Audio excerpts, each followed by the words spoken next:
Para você que não gosta de política, esse programa é para você. Politizando começa agora e a gente que está recebendo os candidatos à vereança dessa eleição de 2024. Eu recebo aqui Ivanir Nascimento. Seja bem-vinda. Muito obrigada, é um prazer imenso fazer parte aqui desse grupo e trazer o que a gente está propondo enquanto mandato coletivo para essa candidatura. Ivanir, é a primeira vez que eu estou te conhecendo, um prazer, a gente está falando sobre candidaturas de vereança, não é fácil, né? Você é do PSOL e aí eu quero saber quem é você.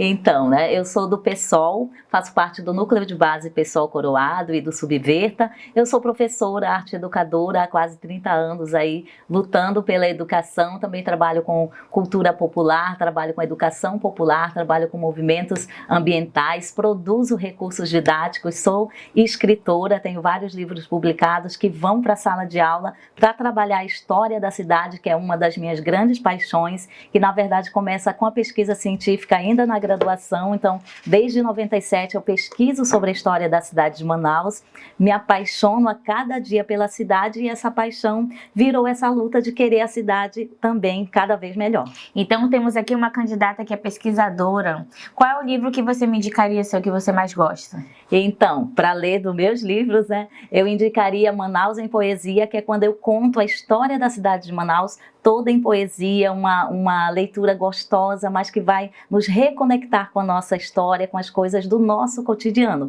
E foi pensado principalmente para o público do Ensino Fundamental 2, para que eles comecem a ter essa atenção aos detalhes e ao cuidado com a cidade, com as coisas que são do nosso dia a dia e que a gente precisa valorizar. Eu aproveito e mando um grande beijo, um abraço para as pessoas do Coroado. A gente sabe que os nossos bairros de Manaus estão sofrendo como a gente está sofrendo com toda essa fumaça, né? E aí eu já começo perguntando de você, por que você veio para a política?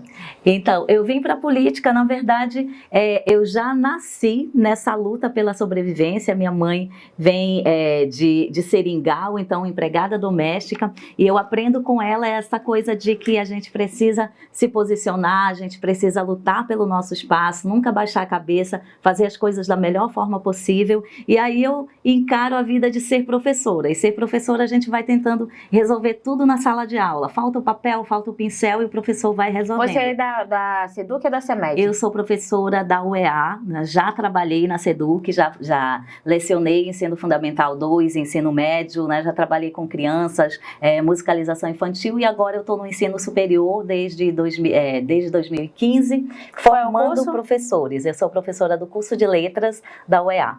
Olha só, um abraço para todo mundo do curso de letras, né? Para todo o povo da UEA, de letras, de pedagogia, de geografia, o pessoal das artes, que eu também já trabalhei com o pessoal das artes, e eu vim para a política por isso, porque eu percebi que a gente não consegue resolver tudo dentro da sala de aula. A gente precisa estar nos lugares que vão legislar, que vão melhorar a nossa condição de trabalho na sala de aula. E aí tem que Mando um abraço também para minhas amigas, que boa parte delas também são formadas em letras da AGEB, que é a Associação Brasileira de Jornalistas e Escritores, e também para a Ana Isabel. E aí a gente começa agora um quadro que ele se chama Sincerão. Vamos lá. Nesse Sincerão, eu quero saber a sua opinião. Lembrando que toda opinião que é emitida aqui, com certeza, ela é uma opinião que é necessária. As pessoas precisam saber como que você pensa, qual é a sua percepção, mas a gente não vai ferir a integridade de ninguém. Sim. Vamos falar sobre CMM. Hoje, na CMM, você olhando para a CMM, ela te representa? Não, de jeito nenhum. Primeiro porque nós temos apenas 4 mulheres entre 41 vereadores. E aí a gente pensa, essas mulheres nos representam? Ainda não. Então eu me coloco à disposição também. Por que elas não te representam? Porque eu não vejo como pessoas que defendem a classe trabalhadora. Todos os pontos, as pautas que a gente vem construindo com os núcleos de base não estão representados na CMM. Das 4 mulheres da CMM, qual ou quais que menos te representa? Olha, todas elas pertencem a partidos de direita. Então, assim, a gente não se sente representado por nenhuma delas. Acho que estão em par de equidade. Você acompanha o trabalho delas? Eu não tenho acompanhado diretamente. né? Mas assim, eu tenho acompanhado os conflitos, por exemplo, em relação aos trabalhadores, né? Em relação a vereadores que se posicionam, por exemplo, em relação à merenda escolar, né? Com falas assim altamente preconceituosas e que mostram desconhecimento da realidade que a gente vê nas escolas, né? A gente vê vereadores apoiando, por exemplo, desmatamentos, né? Então assim, ou simplesmente não fiscalizando as coisas que deveriam fiscalizar. Desses vereadores que estão querendo essa reeleição, qual ou quais que você menos disse, esses não deveriam voltar para a CMM? Olha, tem muitos. Vamos falar aí quais são.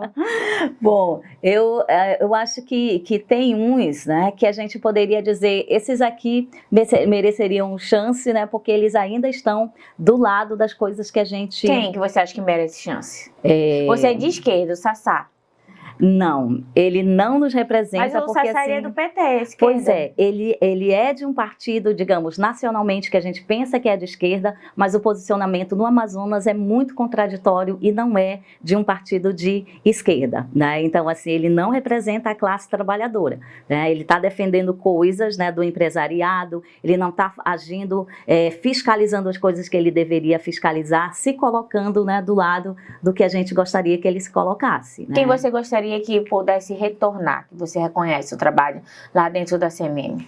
Olha, a gente tem o Guedes, por exemplo, né, que apesar de ser um partido de direita, ele está encampando pautas que são pautas que a gente defende, principalmente a questão ambiental, a luta, né, dos professores. Então é uma pessoa que vem dando espaço para essas lutas. E isso que é o contraditório, porque o Sassá deveria estar fazendo isso e quem está fazendo é o Guedes. A gente vê que tem, por exemplo, vereador que é professor, né, que coloca a nomenclatura de professor e foi muito infeliz quando falou sobre a alimentação escolar, né? Você pode comentar sobre isso? Olha, isso daí Você é professora, né? Sou professora, já fui professora do ensino básico, sou professora de ensino superior, acompanho os meus alunos nas escolas e acompanho essa realidade de merenda escolar, porque a gente faz muita atividade dentro de escola. E aí, quando um vereador vem e se coloca dizendo que não é para servir alimentação, é porque ele desconhece a realidade, principalmente das escolas que estão localizadas em áreas periféricas. Porque a escola hoje é um espaço em que ela vai agregar várias necessidades das comunidades que a cidade não está conseguindo resolver. Então a gente vai ter crianças, né, de famílias desestruturadas, precisando de apoio emocional, os professores estão adoecidos, então não tem ali também um apoio para esses professores, né, a falta de recursos, a falta de estrutura, aí a alimentação isso é muito má vontade, né? É primordial. Se a pessoa, você chegar a criança dizendo, não come menino, né? A criança que vem da escola, da família, muitas vezes a alimentação escolar é a única. E é o básico.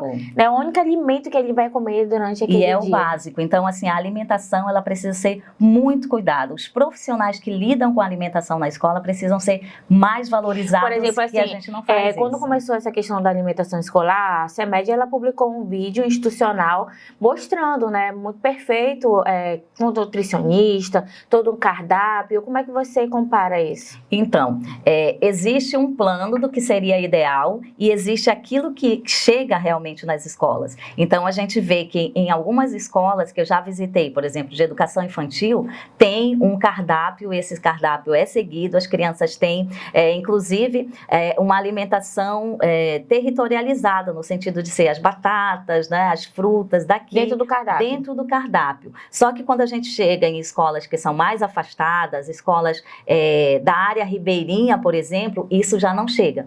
Então, por quê? Porque falta a bendita fiscalização, que é o que a gente precisava fazer e não faz. Então, existe um plano, claro, que a SEDUC vai mostrar onde acontece, mas só que não acontece de forma igual, a CEMED, desculpa, né?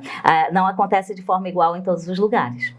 E aí agora a gente vai entrando nesse quadro Sincerão, você já está falando sobre isso, e aí eu quero saber o que faz de verdade um vereador ou uma vereadora. Uma vereadora, tem diferença, eu acho, né? Tem. Porque acho que quando a mulher se coloca nesse papel, eu acredito sempre que a mulher tem uma sensibilidade maior, principalmente para os detalhes, né? E assim, a gente está brigando muito por essa vaga para uma mulher trabalhadora, que aí faz toda a diferença, né? Porque a gente vai conseguir olhar para outras mulheres trabalhadoras. Por exemplo, a gente não tem lá representado alguém que vai lutar pelas empregadas domésticas, pelas vendedoras, né? Pelas pessoas que estão ali trabalhando com essa perspectiva do cuidado. Muitas mulheres deixam de trabalhar para ficar em casa com pais, né? Com filhos que precisam de cuidados especiais. Não existe uma estrutura para cuidar dessa mulher também, né? Para cuidar dessa família. Então, assim, uma vereadora, eu acredito que ela vai ter esse olhar muito mais sensível para todas essas coisas que são a base da sociedade e que não são vistas, né, por outros, por exemplo, pelos homens, né? Então, a gente vê uma política muito violenta,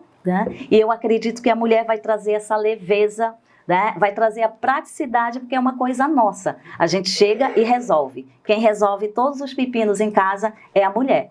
Então a gente tem que sair de casa para outra casa, que é a prefeitura. Agora a gente quer ver qual é a sua opinião, né? Aqui é a nossa roleta política, você pode rodar, aonde ela cair, a gente vai comentar. Pode rodar. Taran, taran, taran, taran, taran. Vamos lá, Gilberto Vasconcelos, PSTU. Como é que você, Gilberto, ele é de esquerda? Sim. Conhece o Gilberto? Olha, a gente conhece a luta do Gilberto, né? E assim, você sabia que muita gente, quando vem aqui, não conhece o Gilberto? Pois é, porque os partidos de esquerda, principalmente os mais radicais, eles têm pouca visibilidade. Mas é, assim, também uma referência para as lutas, porque quando eles encampam uma luta, eles encampam do começo ao fim. Aqui? Pode, sim, né? Encampam do começo ao fim. Então, assim, são pessoas, né, que a gente admira por essa persistência. Né? Então, o que ele defende para a cidade, né, é aquilo que... Se você não tivesse apoiando o candidato, né, que você está apoiando, você votaria no Gilberto? Isso, a nossa coligação, né, está apoiando aí o Marcelo Ramos, mas o Gilberto, com certeza. Por que você votaria nele? Porque eu acredito que ele faria alguma coisa de radical na cidade, iria tentar propor melhorias realmente para a classe trabalhadora. O Gilberto está sendo aí, né, bastante focado esses dias por conta do debate, que ele falou que a fumaça está vindo da Palestina. Como é que você avalia isso? Não, aí são questões, né, para a gente conversar, dialogar, problematizar. Mas você concorda com ele? Mas não. Nesse ponto não, né? Nesse ponto a gente está acompanhando aí esses incêndios criminosos, a gente sabe que tem geração nessa intencionalidade do agronegócio, que não tem uma fiscalização e que não tem punição, né? Então são práticas que a gente precisa começar a cortar e cortar pela raiz. Aí é um trabalho político bem grande.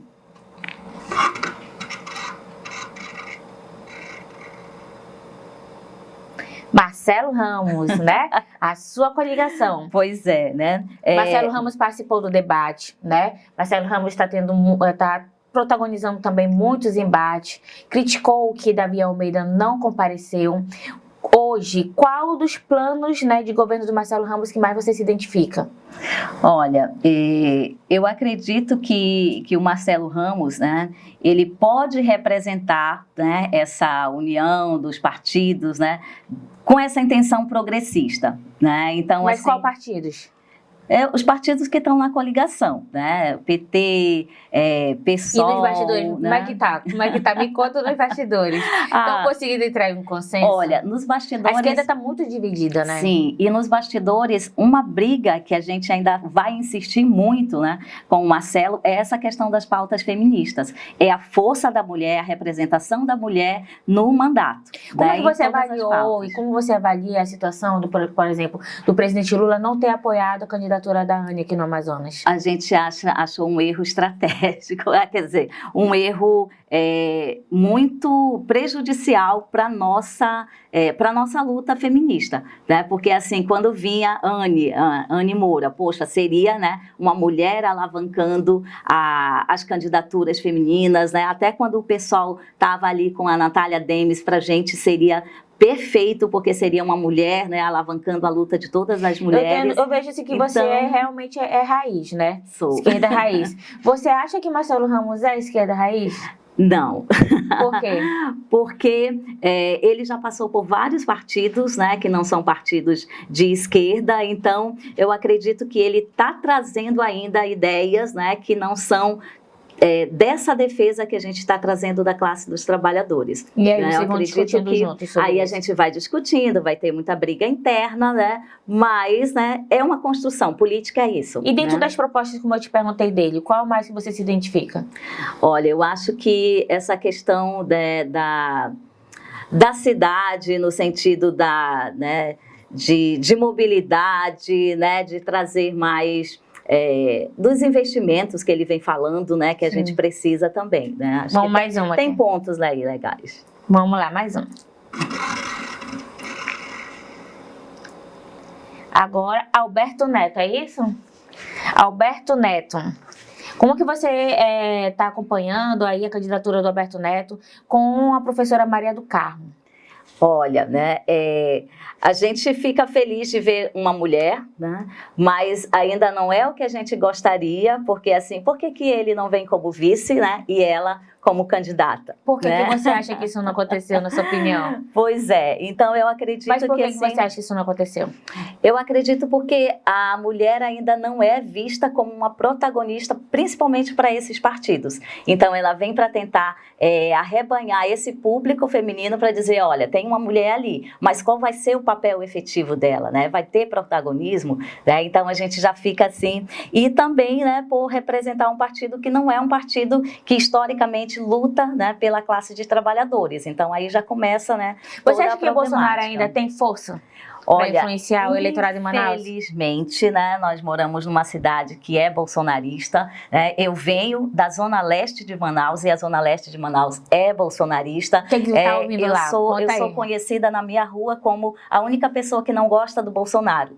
Então as pessoas perguntam onde é que mora a professora Evani? Deve ser naquela casa, porque é a única pessoa que não gosta do Bolsonaro. Então, olha a gente só, já tentaram te tirar de lá, mulher? Não, ainda não, porque eu chego com esse sorriso lindo, a gente distribui plantas, você é respeitada, né? Festas, exatamente. Né? Então isso a gente vem conquistando também o eleitorado. É porque não está mais como estava antes, porque realmente muitas famílias se desuniram, né, por conta da questão da polarização, e graças a Deus que isso diminuiu, né? Sim, e a gente vem observando, por exemplo, que existe, né, esse bolsonarismo aqui muito forte, mas felizmente, né, não é aquele agressivo. Então eu nunca levei pedrada na rua, né? Inclusive quando a gente fez campanhas anteriores, né, campanhas pro Lula, eu ia toda paramentada, de boné e tudo, minha mãe ficava morrendo de medo, mas, né, não teve essa violência, mas tem a resistência.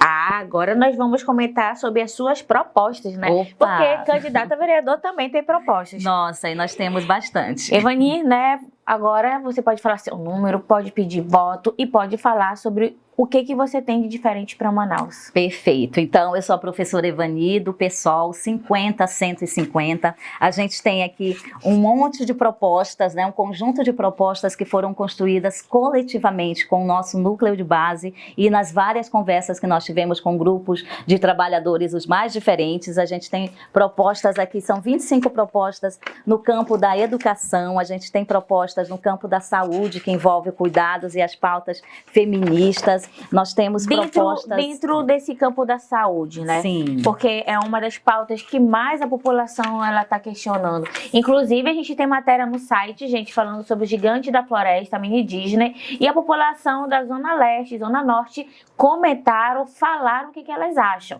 E aí eu gostaria que vocês também acessassem o nosso site, oconvergente.com.br, e deixassem aí a sua opinião. Quando eu falo sobre saúde, você como candidato, né? E caso você viesse a ganhar como vereadora, o que você traria diferente emergencialmente para a CMM? Então, o que a gente tem observado que as pessoas pedem, principalmente, é a melhoria no atendimento das UBSs, do CISREG, né, CISREG, que é esse sistema que demora muito. A gente tem falas, né, de famílias dizendo, eu aguardei tanto um exame que, né, a minha irmã, a minha prima morreu, né, e não conseguiu ser atendida. Então, não é o sistema, é a falta, né, de pessoas ali trabalhando, né, para que esse sistema realmente funcione. Atendimento domiciliar, porque a gente tem um número de idosos e pessoas acamadas muito grande que precisam desses atendimentos. Eu aproveito e dentro da sua proposta, você foi, por exemplo, na unidade básica de saúde, na casinha da saúde? Como é que está a casinha da saúde, por exemplo, na tua área? Então, a gente tem, né, casinhas que atendem, claro, né, tá tudo mapeado, as pessoas vão lá, mas assim... as pessoas, elas têm hoje em dia, na tua opinião, Ivani, assim, eu tô me sentindo mal, elas conseguem pensar na casinha da família, da saúde da família, para elas irem lá? Não, o que a gente observa, principalmente no nosso território lá, né, no bairro do Coroado, Ouro Verde, adjacências, né, é que as pessoas que estão cadastradas conseguem ir, mas são as pessoas idosas, as pessoas que estão em casa, o trabalhador, o horário dele de trabalho não proporciona, né, essa visita à UBS, então o trabalhador vai trabalhar doente, e o horário que ele chega em casa, a UBS não está mais atendendo, né, então assim, tem coisas para a gente repensar, para quem é esse serviço, né, se eu estou oferecendo serviço para o trabalhador, eu tenho que ver qual é o horário, né, o melhor horário de atendimento para esse trabalhador. Olha, como professora, eu me interessei também para ouvir a tua proposta de educação. Então, de educação... O que você faria de diferente na educação? Porque às vezes não precisa criar tanto, precisa realmente efetivar o que tem ali, né? Isso. A gente está colocando aqui a questão da fiscalização em toda a estrutura de funcionamento, né, do ensino básico, mas a gente também está propondo que os professores sejam lotados o mais próximo possível, né, da escola para evitar esses deslocamentos todos. A gente está propondo aqui ampliação da rede de educação integral, né, que dialogue com a comunidade, né? A gente está propondo articulação das escolas com os coletivos comunitários, né, feministas, humanitários, ambientais e artísticos da cidade, porque a gente percebe uma escola que ela é dissociada do próprio bairro. Então, assim, muita coisa poderia ser integrada, né, com esses coletivos, porque a gente trabalha com a base. Eu vejo que você é de movimento social, né? E por conta disso, eu queria que você me desse sua opinião sobre os conselhos municipais de educação. Eles estão acontecendo de fato de direito? O que você acha? O conselho realmente hoje, ele representa a opinião, a necessidade, a fiscalização da população sobre a educação? Então, né, a gente tem aí os conselhos que já foram cooptados pelo próprio sistema. Então, a gente, né, tem dificuldade de ter pessoas que tenham autonomia para fiscalizar, né, porque elas já são ali, de alguma forma, tolhidas, né, limitadas no seu papel de fiscalização. Assim, o que eu vejo também é que cada pessoa dentro do conselho tem seus interesses, né? E aí isso dificulta, porque realmente o interesse tinha que ser coletivo, né? E para o meio ambiente? Então, meio ambiente, como a gente já tem várias ações dentro do bairro do Coroado, né? A gente está também com essa parte toda de fiscalização, principalmente quanto às APAs, né? Porque a gente trabalha as áreas de proteção ambiental, né, que a gente tem, inclusive no bairro do Coroado, pega ali, né, adjacências, que já houve a insistência, né, de construção de um posto para devastar, né, toda a área. Então, assim, a gente tem essas áreas que precisam ser protegidas, porque a gente está vivendo aí esse fumaceiro. Olha, eu gosto muito dos jingles. Você tem seu jingle aí para a gente ouvir? A gente está com um jingle... Qual foi a escolha? Começando... Vamos colocar aí, vamos aumentar aí. Ele está em processo. Vamos aumentar aqui, a gente vai aumentando. Ele está em processo, feito por uma equipe de voluntários, né? Marcos Augusto. 50, 150, professor Evani. 50, 150, professor Evani. Manaus com mais arte e educação. Mulheres com poder de decisão. Do Coroado, força e vigor. Representando o trabalhador. Eu cantei muito tempo na noite, né? Então... Gente, que legal. É legal quando a pessoa ela realmente conhece a letra do seu jingle, né? Uhum. Você vem assim que... Eu sei que a candidatura para a vereança é uma candidatura muito difícil, mas eu desejo toda a sorte, né? Principalmente quando a gente vê pessoas que estão aí se disponibilizando. Não é todo mundo, mas grande parte da população deveria colocar o seu nome à disposição. Isso também é cidadania, isso é democracia. Professora Ivani, vou deixar aqui o espaço para você falar com quem está assistindo a gente, deixar o seu recado, falar o seu número, falar o que você quiser. Essa é a oportunidade que você tem para fazer aí o seu merchan. Pode falar. Professora Evani, 50-150, trabalhadora, porque nós precisamos ter essa representação de trabalhadores na Câmara Municipal de Manaus. Nós vamos lutar por uma educação de qualidade, por essas questões ambientais, pela arte, por todos esses movimentos sociais de base, porque eu venho de movimentos sociais de base, mas a gente precisa principalmente ter uma representação de esquerda, uma representação de oposição, uma representação que não vá se aliar com o sistema que está posto. E aí eu me coloco à disposição, professora Evani, 50-150. Olha aí, o jingle ficou na minha cabeça, porque já tô naquele ritmo, né, professora Evani? Gente, o programa vai finalizando por aqui. O Politizando, ele tem o objetivo de falar de política de uma maneira muito descomplicada. Porque se você acha que política não interfere em nada na sua vida, esse programa é para você. Aproveita, te inscreve no nosso canal do YouTube, porque toda vez que eu estiver ao vivo, você vai saber. E acompanha os candidatos à vereança aqui da cidade de Manaus. Se você tem alguém para indicar, manda pra gente pelo direct do Convergente. Lembra, te inscreve no nosso canal, não perde essas nossas conversas e eu agradeço a sua presença aqui. Eu que agradeço a oportunidade. Um grande abraço.